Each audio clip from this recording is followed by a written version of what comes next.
When Sam Houston took his oath of office on December 13th, 1841, the Texas Republic hovered on the edge of collapse. Conditions were so bad that the government could not afford to buy firewood for the presidential residence. Texians had elected him to clean up Lamar's mess, but that proved a Herculean task. From its inception, the nation had struggled under the weight of massive debt. In Houston's first term, it rose from $1,250,000 to $3,250,000.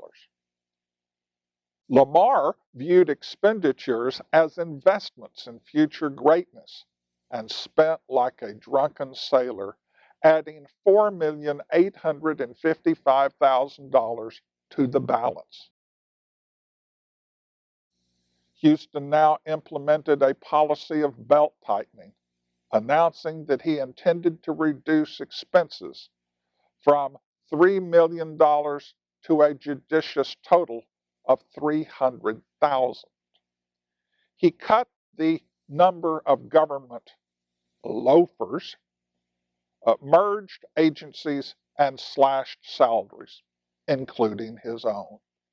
It plunged from $10,000 to $5,000 a year. Chastened by the president's example, congressmen reduced their daily wage from $5 to $3. They also voted to rescind a $5 million loan that they had previously approved. Until the Republic could sustain its operating expenses, Congress also deferred payments on the national debt. Houston was a budget hawk, but the desperate state of affairs forced even him to seek additional loans. An 1839 act permitted the president to borrow up to $1 million in an emergency. With Santana back in power and promising to plant Mexico's eagle standard on the banks of the Sabine, Houston figured that qualified. In June 1842, he secured the prescribed amount from New Orleans entrepreneur Alexander Bourgeois d'Orvain. The president regretted adding to the debt pile, but believed events required it. Nonetheless, Houston boasted a far better fiscal record than Lamar. During the whole of his second term, he spent only $511,000. Houston was never able to balance the budget, but by the time his second term ended, revenues had at least begun to match expenses. In addition to economic issues, the president had several other problems on his plate. He hated Austin, and not just because it did not bear his name. As he carped to anyone who would listen, "This is the most unfortunate site upon earth for the seat of government, between water, cold region, indifferent, and sparse timber. It is removed outside of the settlement, and not a house between this and Santa Fe. Our eating is very plain, and no society to enjoy in this place." it was also vulnerable to Indian attack. During Lamar's term, the Comanches were so bold as to raid inside the city limits. One resident admitted, "Indians are thick as hops about the mountains in this vicinity, and occasionally they knock over a poor fella and take his hair." For all those reasons, the president urged Congress to transfer the capital back to Houston City. Yet the proposal received considerable resistance, even from members of his own faction. Old Sam Jacinta cursed his luck and bided his time. On March 5th, 1842, General Rafael Vasquez presented the president with a belated birthday present. He had turned 49 on March 2nd.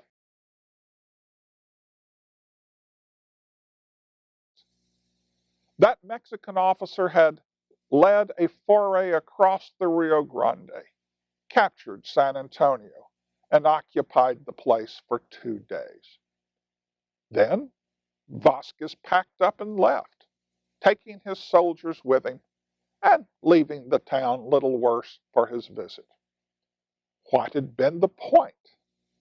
Santana evidently wanted to put Texians on notice that Mexicans still considered Texas part of their national domain and had the power to enforce their claims. Houston understood that they did not, but exploited the raid to urge Congress to move the capital.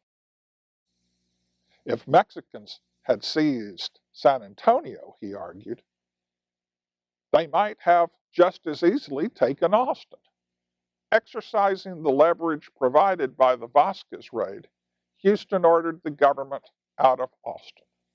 When the Congress next assembled on June 27th, it did so in Houston City. Even so, livid Austin residents retained possession of the National Archives. But Houston's tenure in his namesake city extended less than 4 months. The squalid conditions that had prompted officials to leave the town in 1839 had not improved. Legislators abhorred the place and made their discontent known. On September 28th, to achieve a compromise, Houston moved the capital to Washington on the Brazos. The president arrived there on October 2nd, the anniversary of the Come and Take It fight, and took up his duties. In the wake of the Vasquez raid, Texians, bellicose as ever, demanded military action. It constituted a stain on national honor, they asserted, an affront they must answer in blood. But the foray had been more of a demonstration than a real menace. In the face of citizen demands, Houston stood fast and clung to his peace policy. With the horrors of the Santa Fe expedition heavily on his mind, he insisted that the expense of a military excursion would outweigh any possible benefits. Then, on September 11th, General Adrian Wall, a Frenchman in Mexican service, riding at the head of 1,000 soldiers, recaptured San Antonio. This time, the Mexicans held it for 9 days. Militiamen under Matthew Old Paint Caldwell and Texas Rangers under John Jack Hayes challenged the enemy incursion. On September 18th, the two forces fought at Salado Creek, just outside Bear. Standing on the defensive, the Texians repelled the Mexican assault, but not without cost. On September 17th, Captain Nicholas Dawson led a force of 53 Fayette County volunteers to reinforce Caldwell. Yet before he could rendezvous with Caldwell's division, several hundred Mexican cavalrymen surrounded the company. Dawson had his men seek cover in the heavy brush, but when the Mexicans brought up their artillery, he realized his position was hopeless. Dawson walked forward under a flag of truce. The Mexicans gunned him down. 36 of the 53 Texians died fighting or while trying to surrender. 2 escaped, and 15 others became captives. Texians would recall the episode as Dawson's Massacre. On September 20th, Wall began a retreat. Caldwell pursued and overtook the Mexican force on the Hondo River. There they fought another battle. Hayes and his Rangers captured an enemy cannon, but Wall was able to disengage and escape toward the Rio Grande. While the raids of 1842 proved bothersome, they also revealed a comforting reality. The Mexican government was too weak to take and hold ground north of the Rio Grande for more than a few days. These swoops were the best they could muster. Even so, Houston came under enormous pressure to respond to them. In November 1842, he yielded to citizens' demands and approved a punitive expedition. His decision was to produce one of the most darkly dramatic incidents in Texas history.